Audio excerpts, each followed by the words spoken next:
अस्सलाम वालेकुम दोस्तों, आज हम सफर पर निकल रहे हैं एक ऐसे मुल्क की तरफ जो नक्शे पर शायद छोटा नजर आए, मगर तारीख, सकाफत, कुदरती अजायबात और जदीद तरक्की के एतबार से बेहद अहम मकाम रखता है।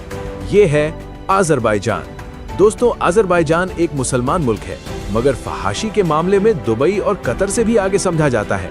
यहाँ की लड़कियाँ अपनी खूबसूरती और जिस्मानी बनावट से सयाहों पर जैसे जादू सा कर देती हैं।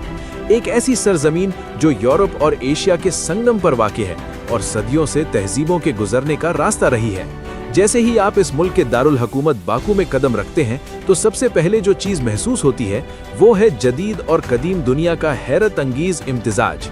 एक तरफ शीशे से बनी फलक बोस इमारतें, कुशादा सड़कें, समंदर के किनारे लंबा बुलेवार्ड, रात को जगमगाते फ्लेम टावर्स और दूसरी तरफ कदीम फसीलों में घिरा हुआ पुराना शहर इचरी शहर, जहां पथरीली गलियां, पुरानी मसाजिद, तारीखी महल्लात और सदियां पुरानी दीवारें आपको माजी में ले जाती हैं। अज़रबैजान को अक्सर लैंड ऑफ फायर कहा जाता है क्योंकि यहाँ जमीन के नीचे कुदरती गैस के ज़खायर इस कदर ज्यादा हैं कि बाज़ मकामात पर आग खुद ब खुद जलती रहती है।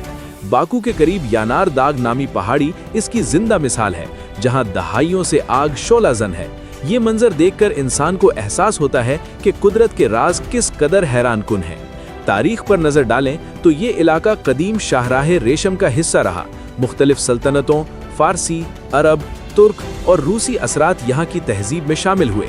इसीलिए यहाँ की ज़बान, खानों, मौसीकी और रहन सहन में कई तहजीबों की झलक मिलती है। 1991 में सोवियत यूनियन के खात्मे के बाद अज़रबैजान ने आज़ादी हासिल की और तब से ये मुल्क तेज़ी से तरक्की की राह पर गामजन है। ख़ास तौर पर तेल और गैस की दौलत ने इसकी मईशत को मजबूत बनाया, मगर इसके साथ साथ सियाहत, तामीरात, ट्रांसपोर्ट और बैनुल अक़वामी तिजारत भी तेज़ी से बढ़ रही है। बाकू की सड़कों पर चलते हुए आपको जदीद यूरोपी तर्ज की इमारतें नजर आएंगी, कैफे कल्चर, साफ सुथरा इंफ्रास्ट्रक्चर और मुनज़्ज़म ट्रैफिक सिस्टम। लेकिन इसी शहर के दिल में वाक़े तारीखी मकामात आपको याद दिलाते हैं कि ये शहर हज़ारों साल पुरानी तहजीब का वारिस है। मजहबी तौर पर आबादी की अक्सरियत मुसलमान है, मगर रियासती निज़ाम सेक्युलर है। इसीलिए यहाँ मुख्तलिफ मज़ाहिब और सकाफ़तों के लोग साथ रहते हैं। मसाजिद भी हैं, गिरजाघर भी और जदीद तर्ज ज़िंदगी भी, जो एक मुतवाज़िन मुआशरे की तस्वीर पेश करता है।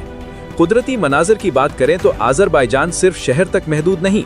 शुमाल में कफकाज़ के बर्फ़पोश पहाड़, सब्ज़ वादियाँ, झरने और स्की रिजॉर्ट्स हैं, जहाँ सर्दियों में सयाह बड़ी तादाद में आते हैं, जबकि जुनूब और मगरिब में सरसब्ज़ दिहात, अंगूर के बागात और देही ज़िंदगी का सादा हुस्न दिखाई देता है। खानों में यहाँ का पुलाव, गोश्त के कबाब, डोलमा, ताज़ा रोटी और खुशबूदार चाय ख़ास अहमियत रखते हैं। मेहमान नवाजी यहाँ की सकाफत का लाजमी हिस्सा है। अक्सर मकामी लोग सयाहों से खुश अखलाकी से पेश आते हैं और रहनुमाई करने में खुशी महसूस करते हैं। तालीम, खेल और सकाफती सरगर्मियों में भी ये मुल्क आगे बढ़ रहा है। बाकू में बैनुल अक़वामी मुकाबले, खेलों के इवेंट्स और सकाफती फेस्टिवल मुनक्किद होते रहते हैं, जिससे ये शहर खित्ते का एक अहम इवेंट्स हब बनता जा रहा है। ट्रांसपोर्ट के लिहाज से जदीद मेट्रो सिस्टम, बसें, टैक्सी ऐप्स और अच्छी सड़कें सफर को आसान बनाती हैं। समंदर के किनारे शाम के वक्त चहलकदमी करना, ठंडी हवा, रोशन इमारतें और पुरसुकून माहौल सयाहों के लिए यादगार तजर्बा बन जाता है।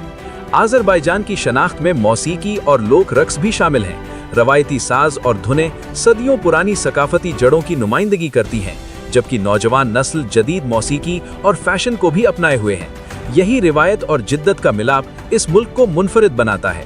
इस सरजमीन की एक और ख़ास बात यह है कि यहाँ तारीख सिर्फ किताबों में नहीं, बल्कि इमारतों, किल्वों, मकबरों और गलियों में जिंदा महसूस होती है। हर मकाम एक कहानी सुनाता है, हर दीवार गुजरे वक्त की गवाह लगती है। आज का अज़रबैजान एक ऐसा मुल्क है जो अपनी तारीखी शनाख्त को संभाले हुए जदीद दुनिया के साथ कदम मिलाकर चल रहा है, जहाँ कदीम आग के शोले भी हैं और शीशे की बुलंद इमारतें भी, खामोश पहाड़ भी हैं और मसरूफ शहरी जिंदगी भी। यही तजाद और तवाज़न इसे सियाहत, तहकीक और सकाफती दिलचस्पी रखने वालों के लिए एक पुरकशिश मकाम बनाता है। अगर आप ऐसी जगह देखना चाहते हैं जहां माजी और हाल एक साथ सांस लेते हों, जहां कुदरती अजायब, तारीखी विरसा और जदीद तरक्की एक ही फ्रेम में नजर आएं, तो अज़रबैजान यकीनन आपकी फहरिस्त में शामिल होना चाहिए। और अगर आपको ऐसे मालूमाती और दिलचस्प सफरी सफर पसंद हैं तो वीडियो को लाइक करें, चैनल को सब्सक्राइब करें और कमेंट में बताएं कि अगला सफर किस मुल्क का होना चाहिए।